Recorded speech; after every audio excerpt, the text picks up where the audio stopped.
აი, თევზიც დავიჭირეთ. ვახშამზე გვექნება. თუ ვართ იორლენდში, ბიომეურნეობაში, ჩემი მეგობრების ფერმაში, ხორბლის ნასახი არ არის აქ, მხოლოდ სიმინდი. აგერ ჩემს უკან ნალიაა, რომელიც სავსეა სიმინდით. აქვე არის წისქვილი, რომელიც ევროპიდან არის შემოტანილი, სადაც იბქვება მხოლოდ სიმინდი და სიმართლე რო გითხრათ, მხოლოდ ამადგან, ანუ იორლენდისგან ვყიდულობ ჭადის ფქვილსაც და სხვა პროდუქტსაც. აქ ვართ ეხა, ეს უდასახლი სადაც გასასარი და ესეთი იყო, რო ვიყიდეთ. ეს არის პირველი გადახნა, ანუ რო ვიყიდათ, მერე დავხენით. რა მეტი. სხვა შორის ამას თუ ამოატრიალებ, აი აქ არის საქართველოს ბუნებრივად და აქ ვიგებთ. ეს რომიდან ნახეთ მე კადრები გადავიდეს.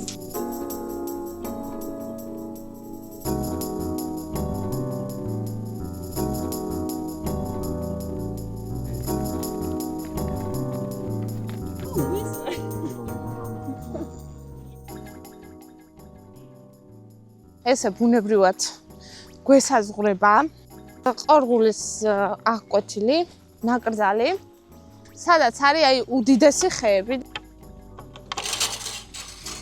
ამა. მოგზანთ.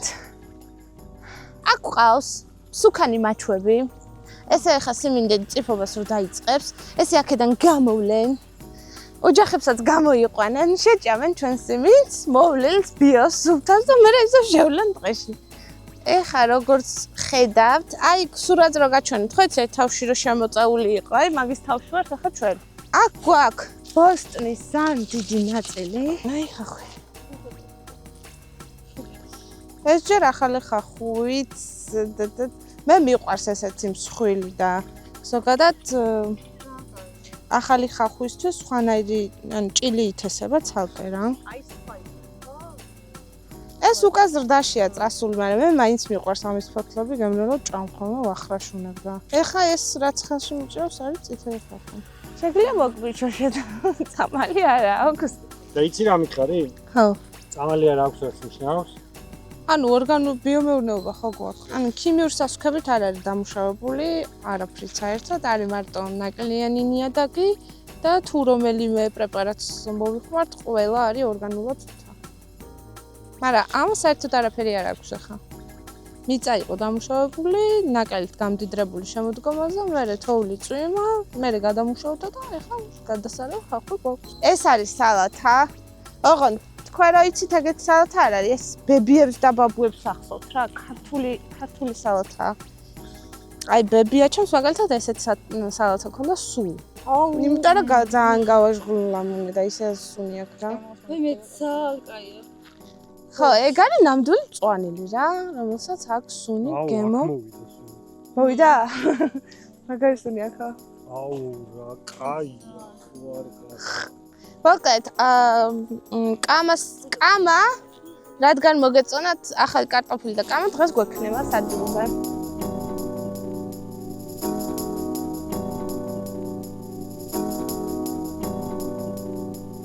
აი, თევზიც დავიჭირეთ. ვახშამზე გვექნება. ნამდვილი მეტი. კაი, ეხა მოვხსნე.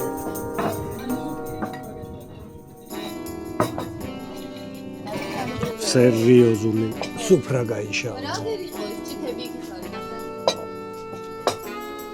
დიდი ხალხი ახლა დატოვებული. ო, სუპერ მოაწყობინო.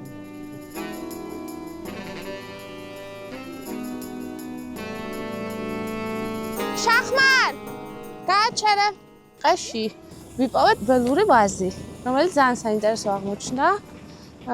და აი ხა კვლევაზე გვაქვს გაგზავნილი რა, აი კარგია, ცუდია არ არის თუ როგორ არის. აქ გვაქვს ახლა იწყება თესლოვნებიდან ხეხილი და გადადის კურკოვნებში, ანუ აი ესეთი ტოტები გვაქვს დარგული დაახლოებით. და მე ძალიან სასიამოვნოა რომ უყურებ, რომ ეგეთი რაღაცა იზრდება.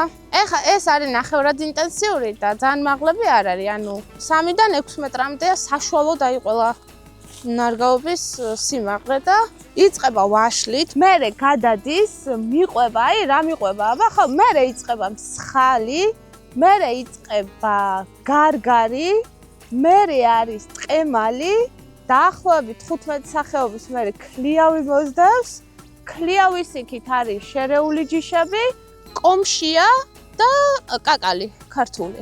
და ყველაფერი არის ბიო.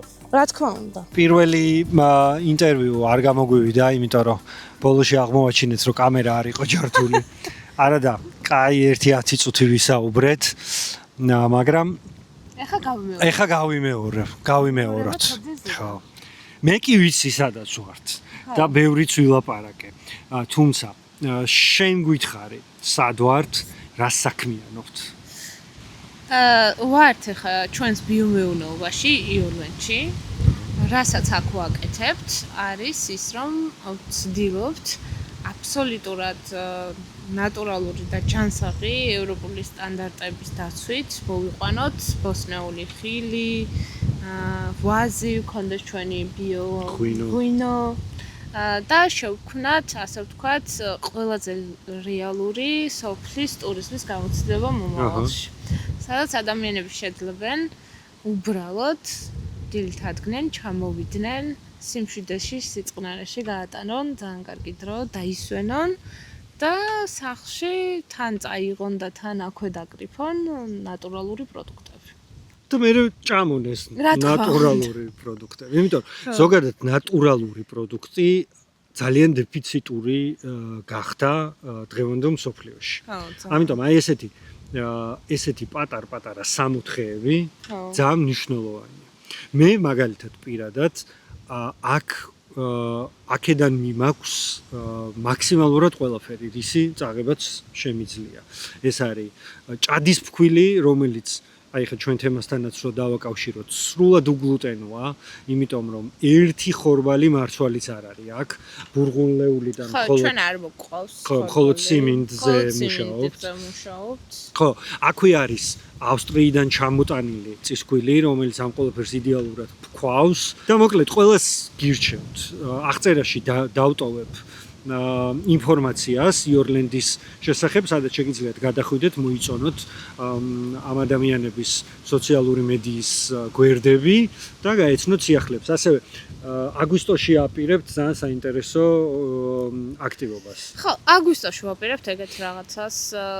ძალიან ბევრმა ადამიანმა გთხოვა, რომ აი თუ შეიძლება, გვესმის ახლა ჩვენც ნამდვილად რა ესეთი ბიო პროდუქტების მიმართულებით ინტერესის მაღალია და მნიშვნელოვანია და დობაც პირდაპირ კომუნიკაციის სახით გაამყარო. აქედან გამომდინარე ძალიან ბევრმა ადამიანმა იკითხა, არის თუ არა შესაძლებელი ფერმაში სტუმრობა და კი ბატონო, წელს იქნება მთელი აგვისტოსთვის განმავლობაში პრაქტიკულად ვიკენდებზე, ყველა ვიკენდზე გავაკეთებთ farm markets. და ყველა ადამიანი შეიძლება რომ ჩამოვიდეს, ნახოს რა ხდება ამ მეურნეობაში, მივაწოდებ დეტალური ინფორმაციას ყველა საპროცესო ნაწილის შესახებ, რა მოყავს, როგორ მოყავს, რანაირად მოყავს, დავათვალიერებინებთ მთლიანად ფერმის ტერიტორიას და შეიძლებათ რომ თუ სურვილი ექნება თვითონაც მიიღონ კრეფისა და დაგემოვნების პროცესში მონაწილეობა, ან წამოწვნენ ჰამაკში, ისეინო. ცხოველებიც ყავთ. ხო, ფრინველებით. მცირე რაოდენობით შედარებით, იმიტომ რომ ჩვენი ფერმა არ არის ორიენტირებული ამ მეცხოველეობაზე. ფრინველებაზე ეს ყველაფერი მხოლოდ იმისთვის არის, რომ ჩვენვე გქონდეს ჩვენი ბუნებრივი სასუქი, იგივე ნაკელი, რომ გამოვიყენოთ ეს სიტყვა.